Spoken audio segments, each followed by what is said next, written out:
Hello everyone and welcome back. Today I want to talk about what I think is one of the best horror movies of all time, The Shining. Specifically, I want to get into why the double heck Stanley Kubrick decided to put Apollo 11 imagery into his horror film. And before we get started, let me just say I don't think it's because he's admitting to faking the moon landings. Now, whether the moon landing happened or not is not something that I'm going to get into because I'm an idiot, and nobody should listen to me about a topic like that. But what I will say is that it's very interesting that Kubrick decided to use this imagery in one of the most important moments of the film. The fact that Kubrick included the Apollo 11 sweater is a big deal. If you know anything about Kubrick, you know he was a meticulous filmmaker, a perfectionist. Even the most minute details in any given scene in a Kubrick movie have been carefully constructed to influence the viewer. Now, this sweater is not a minute detail. It absolutely grabs your attention and forces you to interpret it in some manner. Whatever your interpretation of The Shining is, you need to account for this sweater. In this video, I'm going to recap some of the more popular theories about what the sweater means, give my own interpretation of the film, and then finally divulge what I think is the true meaning behind the Apollo 11 sweater. Before I get started, I want to say special thanks both to Rob Agger and the entire team behind the Room 237 documentary. This video wouldn't have happened without their ideas, and I'm going to reference them heavily. If you've never seen Rob Agger's YouTube channel or Room 237, you're really missing out. They're both fantastic. Alright, let's get into it. We choose to go to the moon.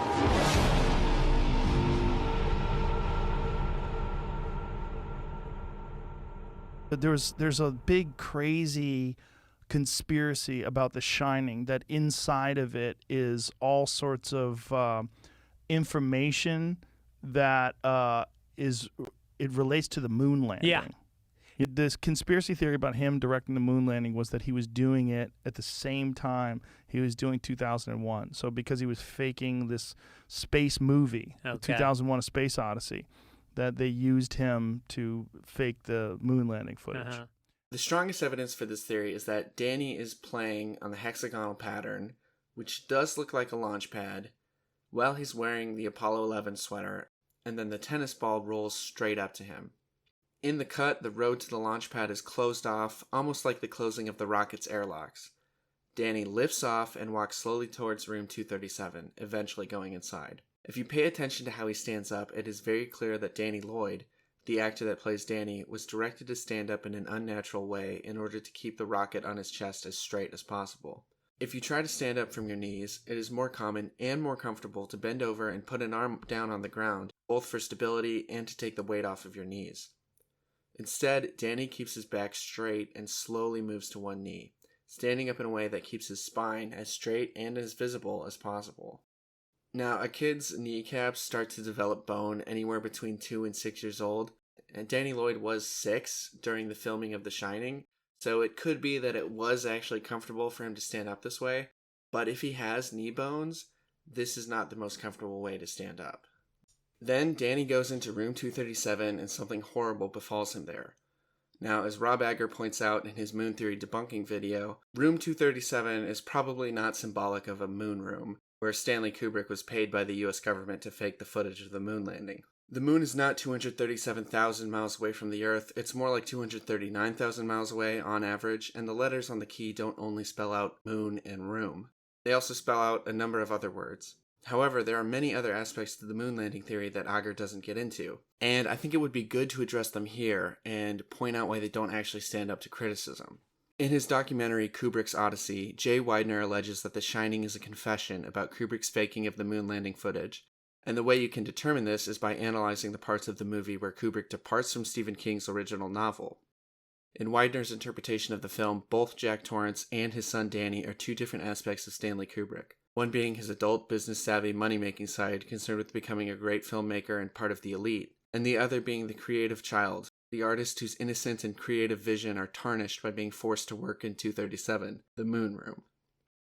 The Overlook Hotel represents America. The meeting between Jack and Mr. Ullman represents the real-life meeting that took place between Stanley Kubrick and the US government, in which he promises to, quote, take care of America's image by making people believe we won the space race. And this conversation between Jack and Wendy represents a real-life argument that Stanley had with his wife about his work on Apollo 11. Have you ever thought for a single solitary moment about my responsibilities to my employers? Has it ever occurred to you that I have agreed to look after the Overlook Hotel until May the 1st? Does it matter to you at all that the owners have placed their complete confidence and trust in me, and that I have signed a letter of agreement, a contract, in which I have accepted that responsibility? Do you have the slightest idea what a moral and ethical principle is, do you? Has it ever occurred to you what would happen to my future if I were to fail to live up to my responsibilities? Has it ever occurred to you? Has it? Stay away from me. Now, this interpretation really doesn't fit well. For one thing, Jack is never seen working throughout the entire film. If the Overlook Hotel is supposed to represent America and Jack represents Stanley, then is Kubrick trying to say that it was his wife who was doing the moon landing work and, quote, taking care of America's image?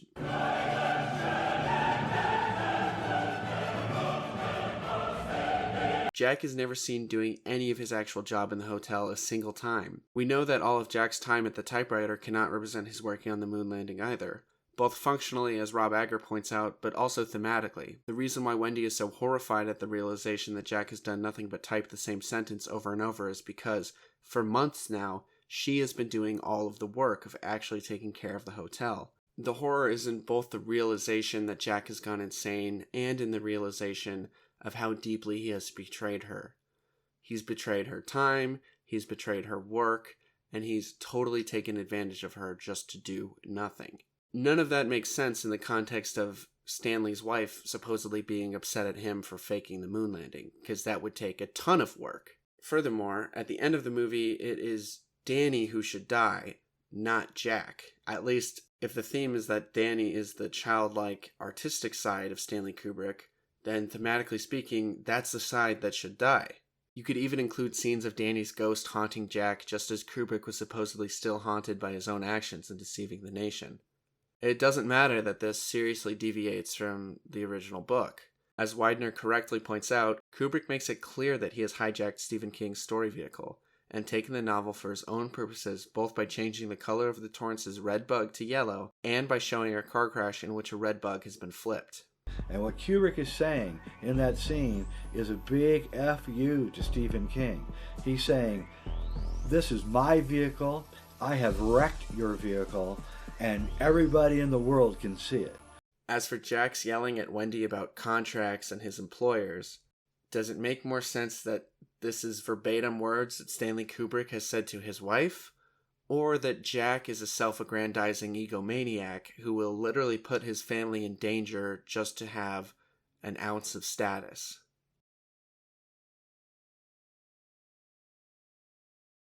One of the only other interpretations that I have seen for the rocket on Danny's shirt comes from Rob Agger, or Collate of Learning, and it is that the rocket is meant to be a phallic symbol pointing to Danny's mouth, indicating the type of abuse that Danny experiences from his father in an earlier scene. If you've never heard the theory that Danny is abused by his father during the film, then buckle up. This theory is a part of a greater theory that there aren't any ghosts in the film at all, and that everything supernatural that happens in the film can actually be explained in a rational manner.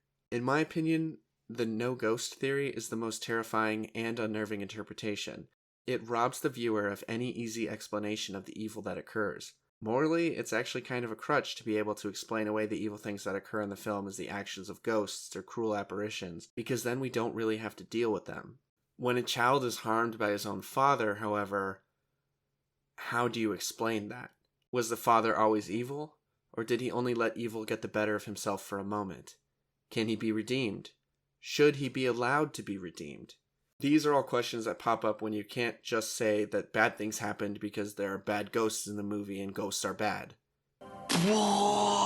Anyways, in Rob Agger's explanation of the film, Danny is abused by his father at the end of this scene, and then he invents this scene in his mind as a method of dealing with that abuse. He doesn't want to believe that his father would hurt him like he did, so he imagines that it was an evil ghost woman in room 237 instead. Rob argues that Danny's sweater change is to show the type of abuse he undergoes, as explained earlier, and also to demonstrate that Danny has been robbed of his innocence, as his childlike Mickey Mouse sweater is swapped to the Apollo 11 one. Agger also concedes this possibly may be to demonstrate that Stanley Kubrick himself didn't believe in the moon landings.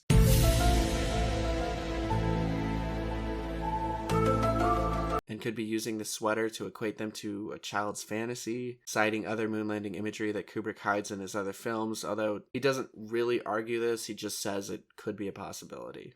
I think that Auger has the timeline wrong, however. I don't think that Jack abuses his son at the end of this scene, but rather in the actual Room 237 scene itself. The reason why Danny's sweater is different is because it is a different day and he is wearing a different sweater. The infamous naked woman scene that occurs in the bathroom of Room 237, I think symbolizes Danny's abuse from the perspective of his father, i.e. the allure of sin. Something evil can be tempting to us and alluring until we commit to it and discover how disgusting and vile it truly is, like a beautiful woman turning into a rotting hag in our arms. So, in the timeline of the movie, Jack lures his son into Room 237 using the same tennis ball he was throwing earlier in the movie, commits the horrible abuse, and leaves. He is then found having a terrible nightmare by Wendy, and when Danny enters the room with the signs of his abuse, namely his torn Apollo 11 sweater, his bruises, and the fact that he is sucking on his thumb, Jack is dumbfounded and can't think of anything to say in his own defense. You did this to him, didn't you? You son of a bitch! You did this to him, didn't you? How could you? How could you?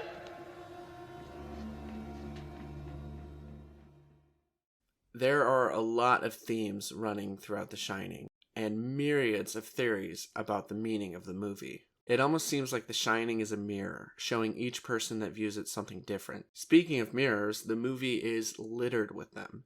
Characters are constantly viewed through their reflections, making realizations through reflections, or just surrounded by mirrors in general. There are also numerous themes running through the movie about the horrors of the past. I think a lot of things happened right here in this particular hotel over the years. And not all of them was good.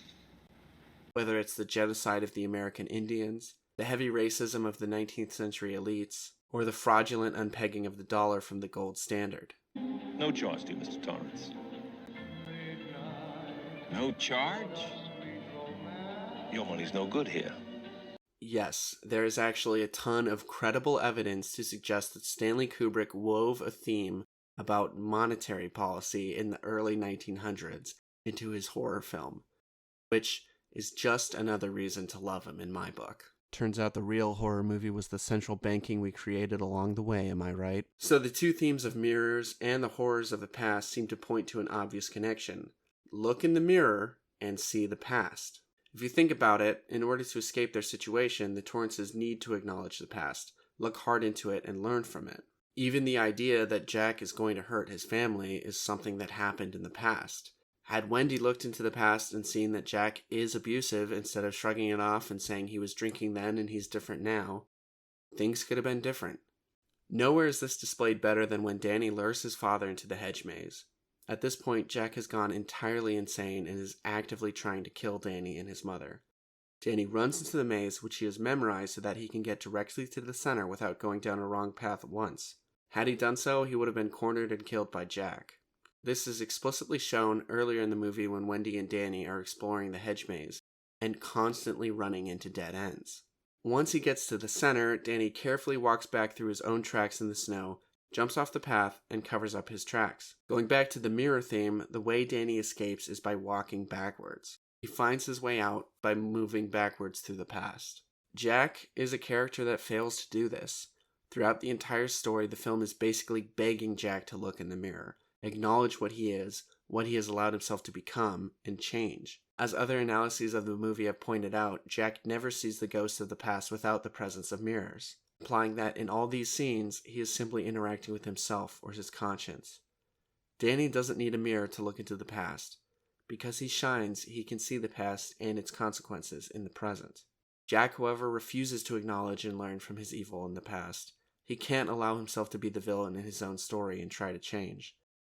Instead, it must be his wife that's the villain, or his son. Jack.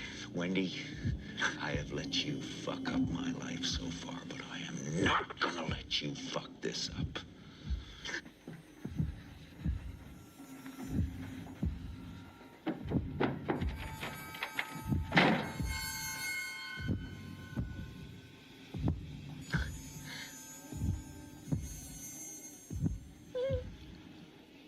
So why is this important, and how does it relate to that damn Apollo 11 sweater?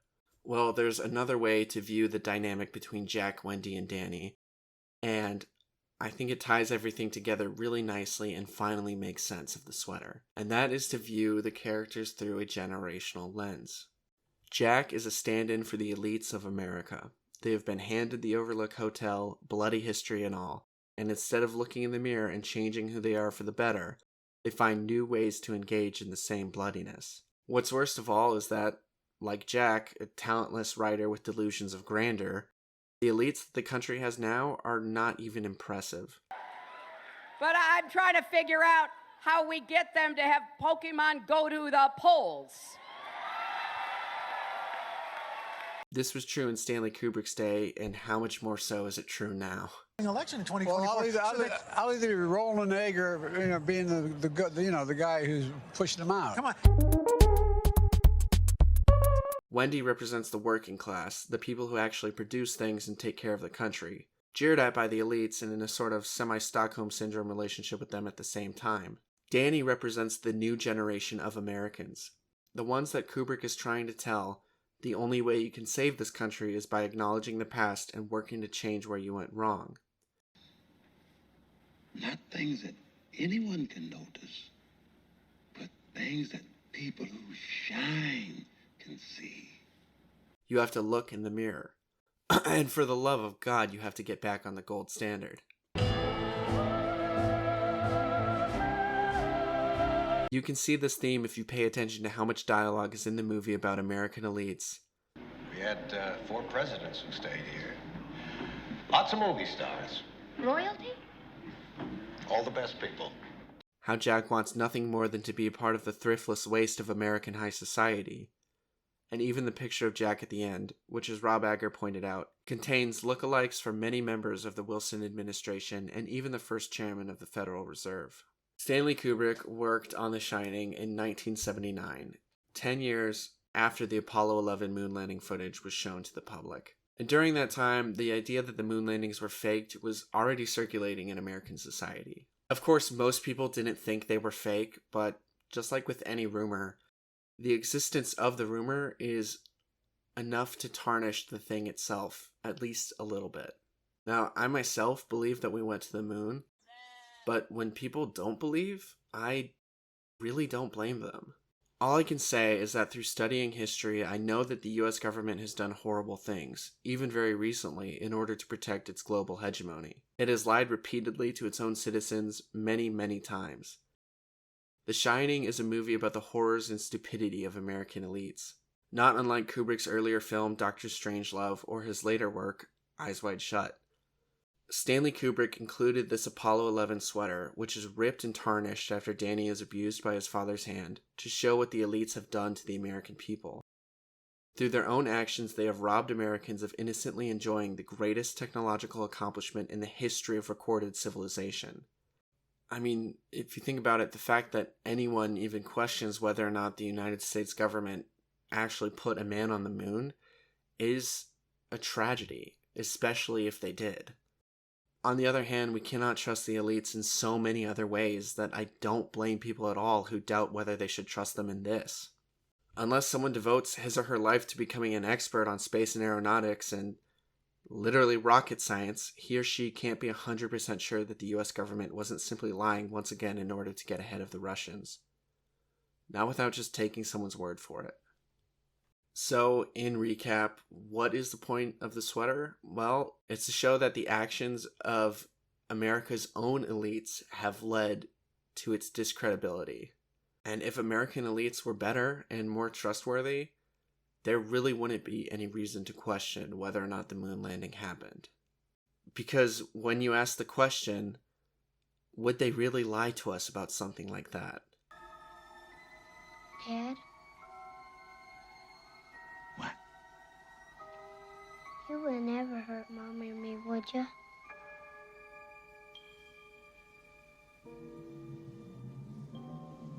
What do you mean?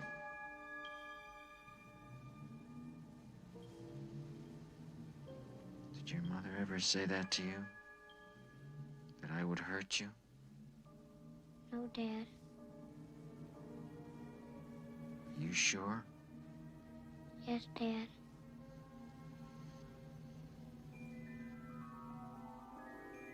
I love you, Danny. I love you more than anything else in the whole world. I would never do anything to hurt you. Never. You know that, don't you?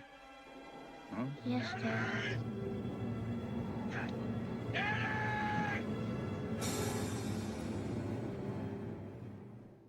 The sad answer is yes, and they have.